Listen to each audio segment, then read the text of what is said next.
In my lifetime, this will be the greatest economic hit. But you don't have a choice. People act like you have a choice.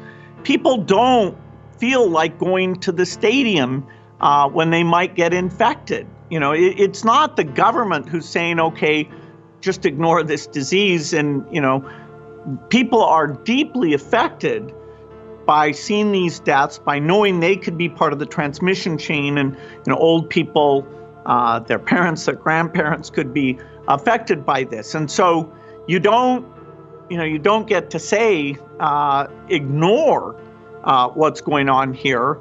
There will be the ability, particularly in rich countries, to open up if things are done well over the next few months. But for the world at large, normalcy only returns when we've largely vaccinated the entire global population.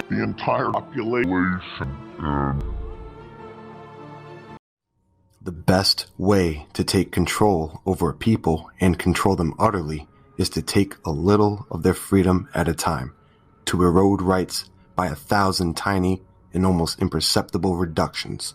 In this way, the people will not see those rights and freedoms being removed until past the point at which these changes cannot be reversed. I'll show you light now.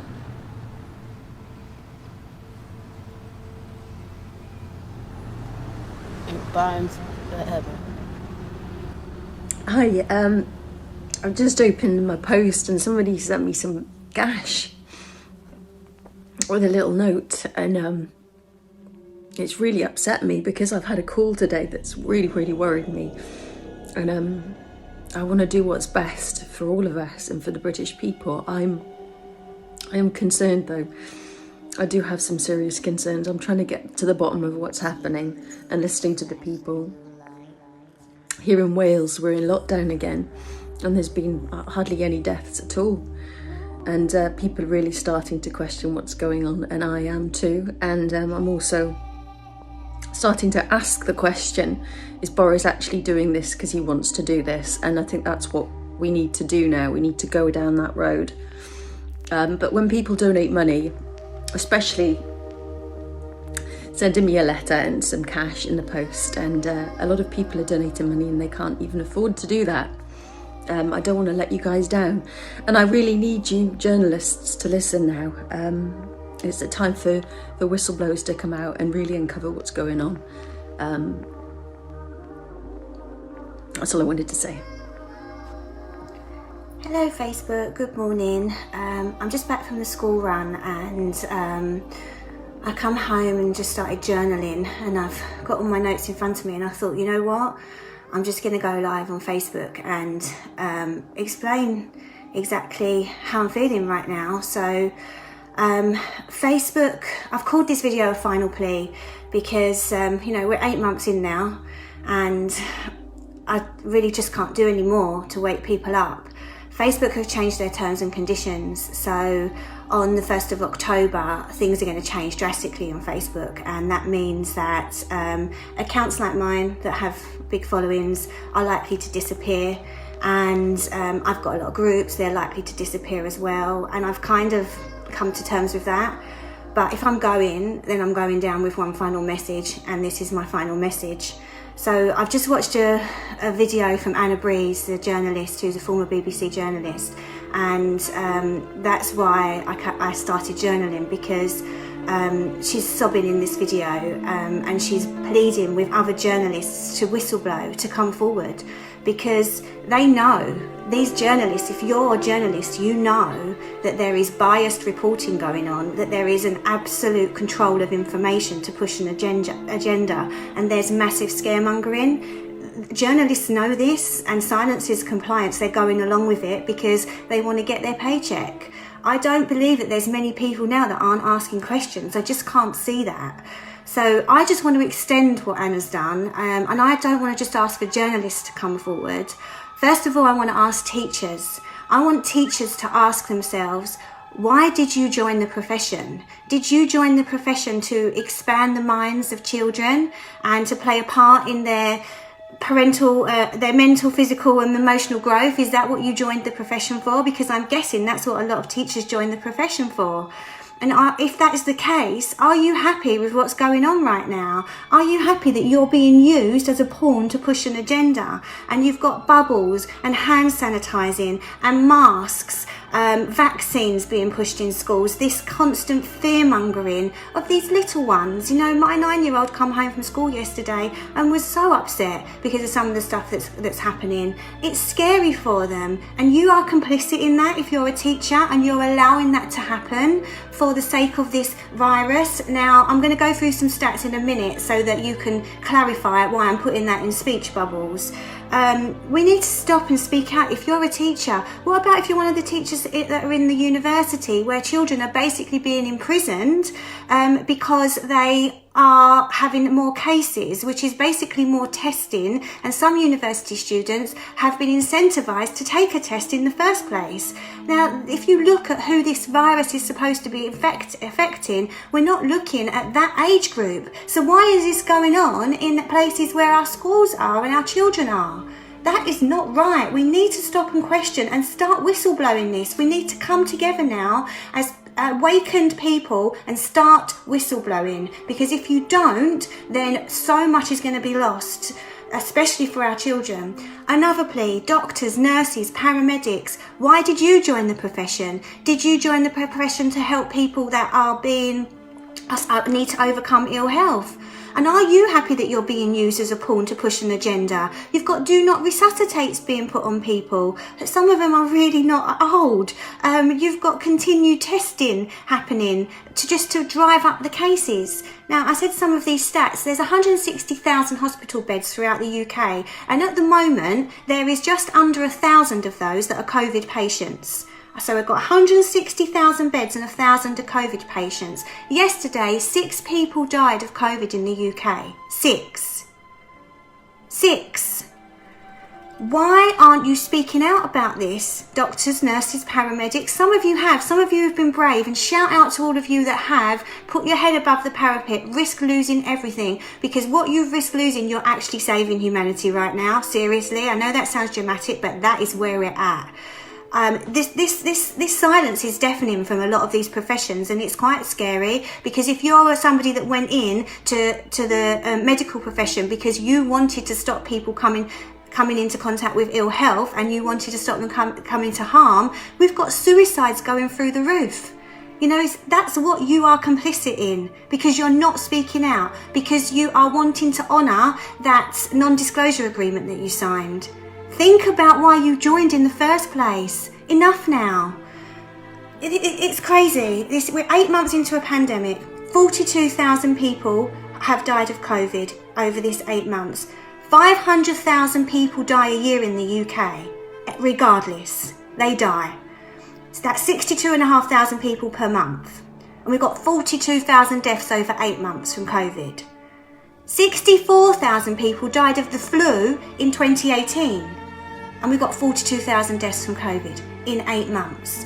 If you are not questioning stuff now, I am really, really concerned for your mental well-being, because you have really had a big brainwashing happen to you. My final plea is to parents, because this is a subject that's so close to my heart. How do you really feel when you drop your kids off at school every morning, if they're going into a secondary school and they are having to wear a mask? How does that make you feel? Do you really believe it's for their benefit, knowing the figures that I've just quoted to you? Do you really believe that it's okay for them to wear that all day, even if it's just in between lessons? That is not good for their mental health. It is not. I'm far more worried about these children's mental health than their physical health right now, because this isn't about a virus. And look at the age group that this virus is supposed to be affecting. It's not the kids that are being muzzled in schools. Parents, honestly, give yourself a shake if you are allowing your kid to walk into a school believing that they are doing that to help somebody else. They're not.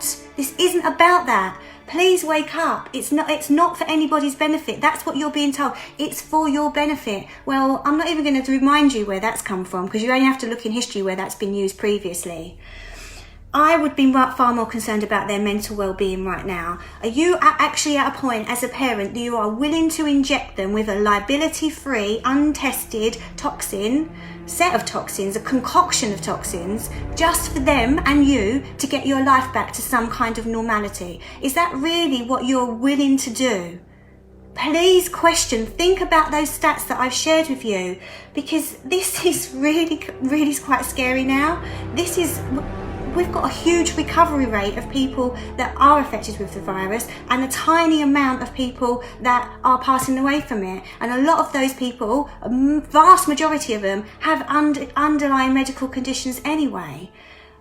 Which, it's sad. I'm not downplaying the fact that people have died with COVID on their death certificate. What I am wanting you to question is this is a completely disproportionate reaction to what is going on when you look at the stats. This is crazy times, and what it's going to take for this to stop, what it's going to take for us to stop accepting this new normal, is if we all stand together, start to question everything. 8 months ago, when I've done my first video, I said question everything. There is so much to question now. Please just look around you, look at the evidence, look at the stats. It's all there for you. Whistleblowers, come forward, stand in your power, speak your truth. It's time now. It's been time for 8 months. We've been waiting for you, and we need you now to join this great awakening. Please, because until you speak up, then we are going to get all of these people continue to comply. And you know when it ends? When people stop complying and when we say enough. They're playing a game, and you can only play a game if you've got willing participants. Stop being the willing participant. This is not about a virus. This is about control. Stop being allowed to be controlled. Now, I'm probably going to be off Facebook now. I'm about to be kicked off, I think, from the 1st of October. There's other places that you can find me. I'll do a post of all the different links that you can find me. But that's my final plea. I'm over and out. I've done everything I can in this absolute fight for our lives. Now it's over to you. Stand in your power, people, please. We must spread the word about the dark nature of this population control agenda to as many people as we can, before our ability to speak out against this agenda is taken away for good. Thanks to the likes of Bill Gates, the virus of this population control agenda is already here. It is threatening to crash the system as we've known it. But if Bill Gates has taught us anything, applications like Word and Excel, PowerPoint, it's how to deal with a virus. It's time for a hard reset. The darkness is descending. Let there be no mistake, we all know this. We know what it means when 17 million Americans, a full 10% of the workforce, are added to the unemployment rolls in a mere 3 weeks. When they are joined by millions more newly unemployed ex-workers all around the globe. When modern-day bread lines stretch for miles in the heart of America's once proud cities.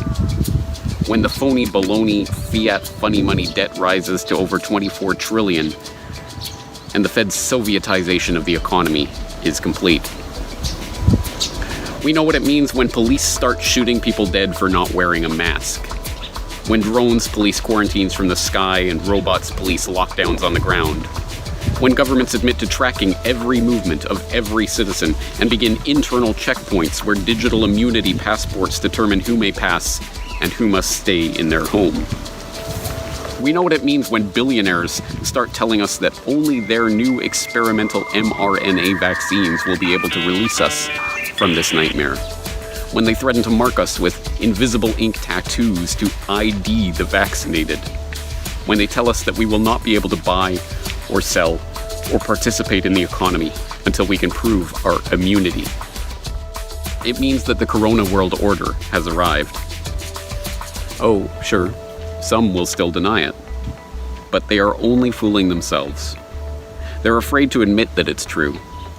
Many are still under the old conditioning that told them to bleat conspiracy theorist at anyone questioning authority. We have a name for that kind. Sheep. Or sometimes sheeple. The masses in our day are kept in the pen by jackbooted sheepdogs of the police state and led along by the political puppets who act as their shepherds. Occasionally, a wise old-timer in the flock cottons onto the game, but the shepherd has only ever fleeced the flock, so he resigns himself to his fate. Why struggle? It's mostly pointless. Never did the sheeple suspect that someday the shepherds would lead them to the slaughter. It is a term of derision, of course, sheeple. But I like to think that it doesn't just speak to our stupidity. It speaks to a naivety, an innocence. We are trusting and gentle creatures by nature, peaceable, cooperative. That is nothing to be scorned. If it weren't for the predators in our midst, our failings would be counted as virtues. But I'm not here to say that. I'm here to say this. Resist, struggle, fight. You are not cogs in a machine, despite what the shepherds of your day may be telling you. You are free and beautiful human beings. You are not born under the authority of another. You choose how to live your life, not some bureaucrat, not some police robot, not some immunity checkpoint algorithm or QR code. You do not need permission to buy or to sell or to assemble or to speak your mind or to leave your home. You are not an asymptomatic carrier of whatever virus your misleaders are telling you to be afraid of. You do not have to shelter in place because someone in a white lab coat told you to. I want you to understand that once upon a time, the government didn't have the right to know where you were, who you were meeting with, what you were purchasing, and what you were doing 24/7. Hell, the government didn't even have the ability to do that. I need you to know that there was a time when you could leave your house when you wanted, buy and sell as you saw fit, meet your neighbors, rally, protest, party, live as free human beings were meant to live. What am I saying? These words, this language, it makes no sense to you, does it? These concepts don't exist in your time, do they? You go where you are told to go. You stay home when you are told to stay home. You shut up when you are told to shut up. You think what you are told to think. You don't think what you are told to not think. I can't blame you after all. You're trusting and naive and peaceful. Like a sheep. But oh, how I weep for what you have become. I tried to avert it. Please believe me. I really tried. I know you're out there. I can feel you now. I know that you're afraid. You're afraid of us. You're afraid of change. I don't know the future. I didn't come here to tell you how this is going to end. I came here to tell you how it's going to begin.